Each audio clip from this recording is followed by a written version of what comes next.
Hi, family. I am Letitia Renee, and welcome to Ushered into Healing Pathway to Renewed Inspiration for Grief. I'm going to share some things that I had on my mind today.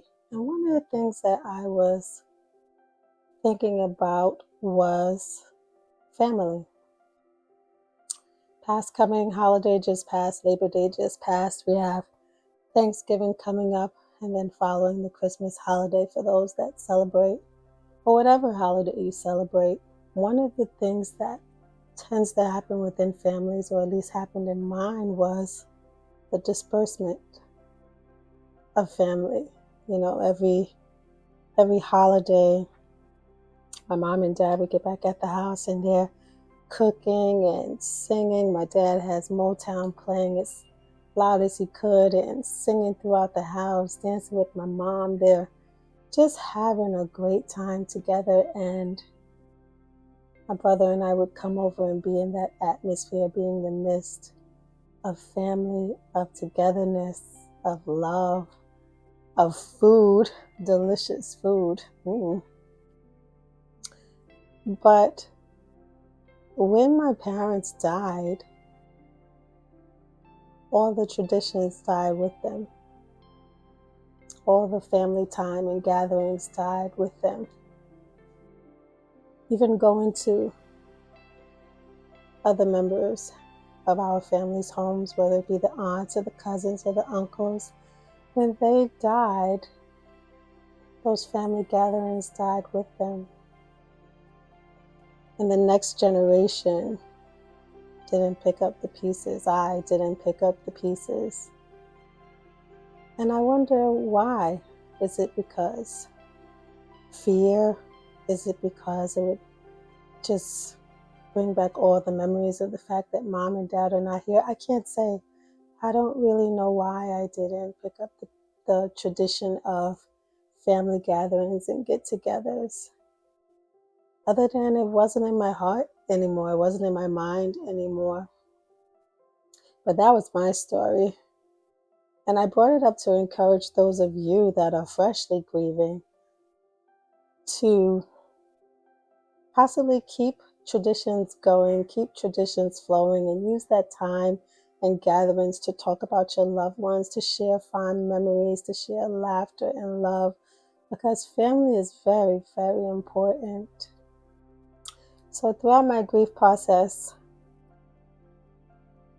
I've watched plenty of videos, I've read books, I've tried to be in the atmosphere to be inspired or to be encouraged. And I've been in those places where I was inspired, I was encouraged, and I was motivated. I was motivated at the moment. I was motivated when I was in the midst of it, whether it be workshops or gatherings or trips. I was motivated when I was in the midst of it. However, I found time and time again, when I found myself back home and alone, all the motivation left me. Why am I bringing this up? It came a point where I realized, like, Letitia, what are you doing? You spend money on workshops, you spend money on classes, you spend money on travel with the hopes of gaining momentum, with the hopes of gaining something so that you can move forward.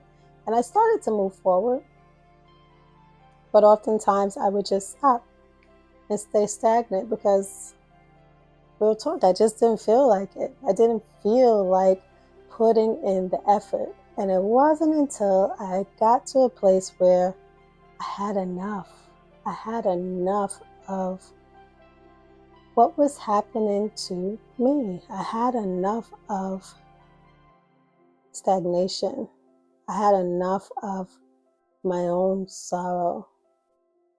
Not that I didn't allow myself to be sad or I didn't allow myself to experience sorrow. That wasn't the case. But I would live in that space and be okay with living in that space.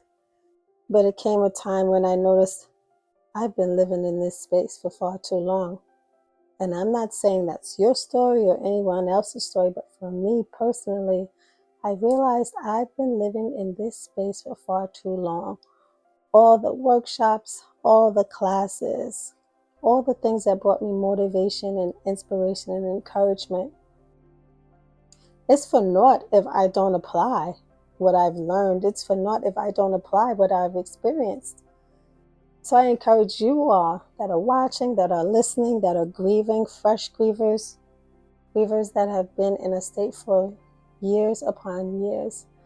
I encourage you to allow yourself to take a step, even if it's small steps forward, to start to apply things that you have learned that have brought you encouragement. Start to apply and live by some of the things that have brought you motivation.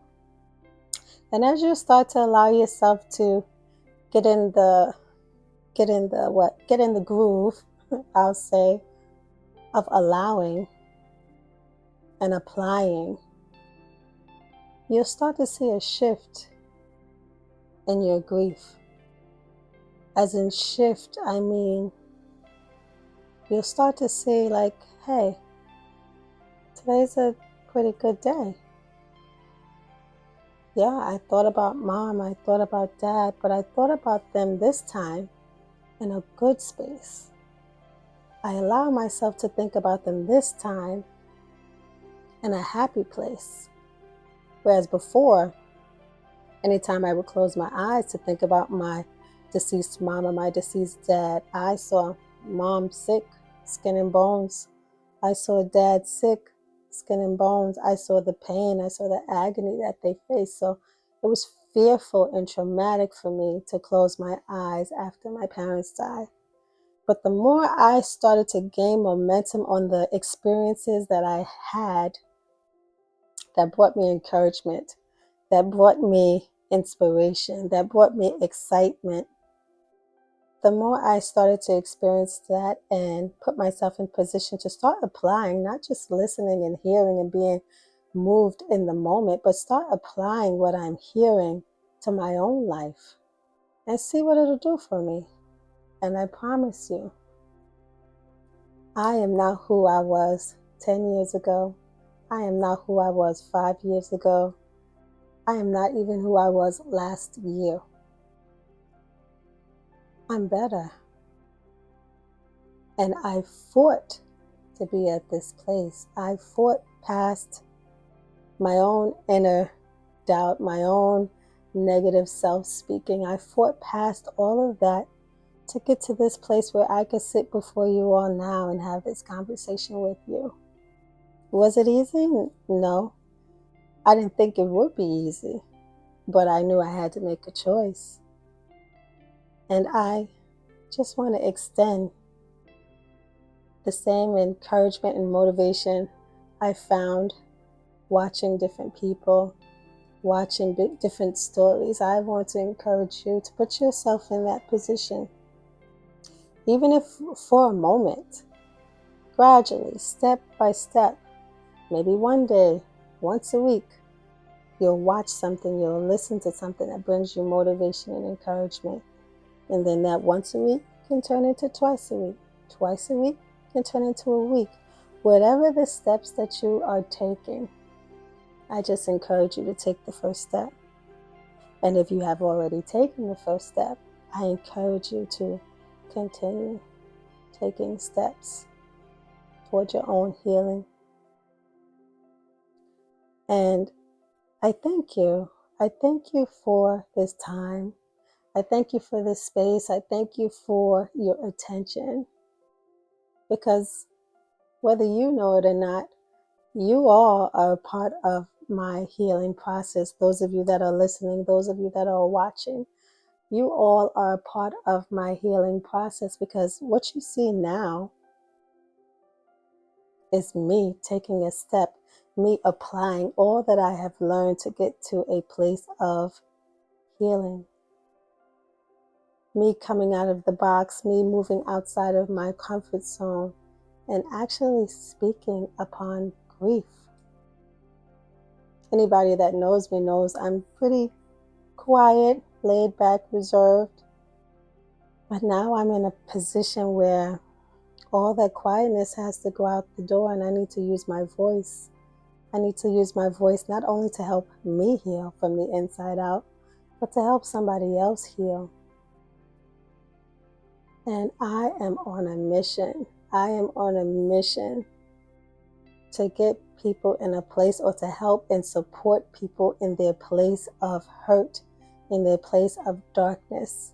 I'm in position to help them see, if but they would allow, there is lightness on the other side. You just gotta take the step. You gotta allow. You gotta be willing. And know that it's okay. You don't have to feel any sense of regret or remorse or guilt when you take that first step. When I say guilt, sometimes we as grievers, when we find ourselves in a happy space or place, it feels as if we are forgetting our loved ones that have died. But no, I promise you, they are with us even the more when we get to these places of healing, these healing pockets, I call it.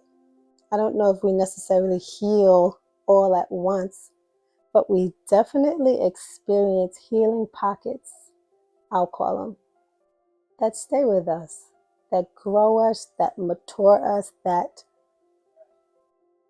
brighten our days for a better tomorrow.